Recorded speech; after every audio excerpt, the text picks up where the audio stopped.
जय हिंद साथियों, बीपीएससी तैयारी 4 को लेकर काफी घमासान चल रहा था छात्रों और सरकारों के बीच में।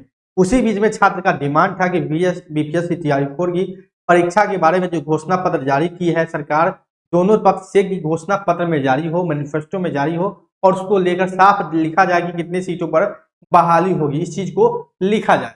तो वही आज जो है आपको बता दें कि जो एनडीए ने संकल्प पत्र जारी किया था उसमें तो संकल्प पत्र में नहीं था, लेकिन बाद में जब उनको पता चला कि शिक्षक बहाली की जो भारी डिमांड है, तब जाके उन्होंने ये संकल्प पत्र का में अपना जो शिक्षक बहाली है और बहुत सारे जो रिक्ति है उसको शामिल किया गया है। हालांकि ये रिक्ति जो है ये सभी लोग 1 करोड़ जो वाला जो घोषणा है, यानी कि 1 करोड़ सरकारी नौकरी और रोजगार, यानी कि उस 1 करोड़ में सरकारी नौकरी और रोजगार को दोनों की बात कही जा रही है, उसी के अंतर्गत ही आएगा।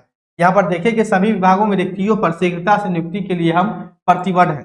जो खासकर यहाँ पर बात लिखा गया है, हम 1,06,000 यानी कि 1,60,000 की बात हम बोल रहे हैं कि 1,60,000 जो है वो शिक्षक बहाली की करेंगे, 1,60,000 अतिरिक्त शिक्षक बहाली करेंगे। पहले ही बोला था कि 1,60,000 के आसपास जो अभी तक जो बहाली हुआ उसी में खाली है सीट शिक्षकों का, तो 1,60,000 शिक्षक केवल यानी कि 1,60,000 अतिरिक्त शिक्षकों की भर्ती करेंगे ताकि बिहार में हर कक्षा में गुणवत्तापूर्ण शिक्षा सुनिश्चित की जा सके।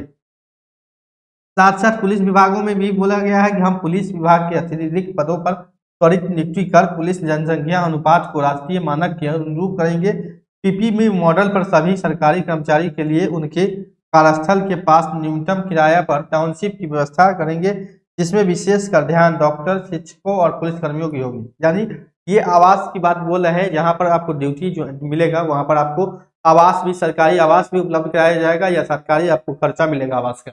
लेकिन जो सबसे महत्वपूर्ण चीज है इसमें कि शिक्षक बहाली को लेकर काफी जो कहा जा रहा था कि सरकार इसको लेकर कोई घोषणा करे, तो सरकार ने शिक्षक बहाली को लेकर पद के साथ बोला है कि 1,60,000 पदों पर हम बहाली करेंगे। 1,60,000 यहाँ पर देखेंगे क्लियर रूप से लिखा गया है। ये जदयू का पोस्ट है, वही भाजपा की ओर से देखेंगे तो एनडीए सरकार बिहार में 3.5 लाख शिक्षकों की नियुक्ति की है, यानी पहले से जो है की है। ये आपको बता दें कि ये कब किया गया था, ये घोषणा जो है ये 2025 में ही किया गया था, लेकिन ये अभी की घोषणा है।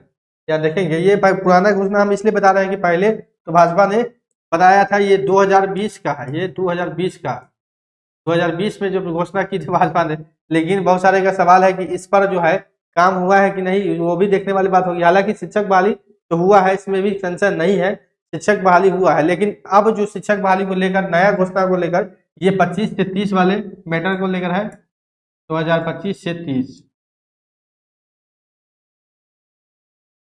देखिए अब 1,60,000 शिक्षकों की बहाली को लेकर जो है छात्र लगातार मांग कर रहे हैं, तो अब देखने वाली बात होगी कि सरकार बनने के बाद अब किसकी सरकार बनती है, ये तो 14 तारीख को ही पता चलेगा। 14 तारीख के बाद देखिए अब सरकार किसकी बनती है। दोनों तरफ नौकरियों की बात तो कही जा रही है, लेकिन अब किस पर छात्र विश्वास करते हैं, जनता जो है वो किस पर विश्वास करती है, और 14 तारीख को पता चल जाएगा किसकी सरकार बनेगी। तो जिसकी सरकार बनेगी उसके मैनिफेस्टो पर हमको ध्यान देना है, जिसका सरकार बनेगा उसके मैनिफेस्टो के हिसाब से सरकार जो वादा किया है उस वादे पर उतरना चाहिए, उस वादे पर काम करना चाहिए। और जो छात्र के लिए है कि 1,60,000 शिक्षक बहाली तथा पुलिस विभाग में डॉक्टर, विशेष रूप से सारे कर्मचारी चयन आयोग सभी बहाली जो है वो की जाएगी। हालांकि ये घोषणा 2025 में की गई थी भाजपा की ओर से। यह देखेंगे कि शिक्षकों की बात बोले तो एनडीए सरकार बिहार में 3.5 लाख शिक्षकों की नियुक्ति करेगी। इसको लेकर आगे बढ़ाते हुए आने वाले 1 वर्षों में राज्य के सभी प्रकार के विद्यालय में तथा संस्थानों में 3 लाख नए शिक्षक की नियुक्ति होगी। हालांकि शिक्षक बहाली हुआ है तो कोई बात नहीं है, बीच में जो है सरकार बदली भी थी और फिर भाजपा की सरकार बनी, तो यह देखने वाली बात होगी। लेकिन अब ये TRE 4 में बहाली होगी, ये TRE 4 में होगी, TRE 4 में ये बहाली होगी।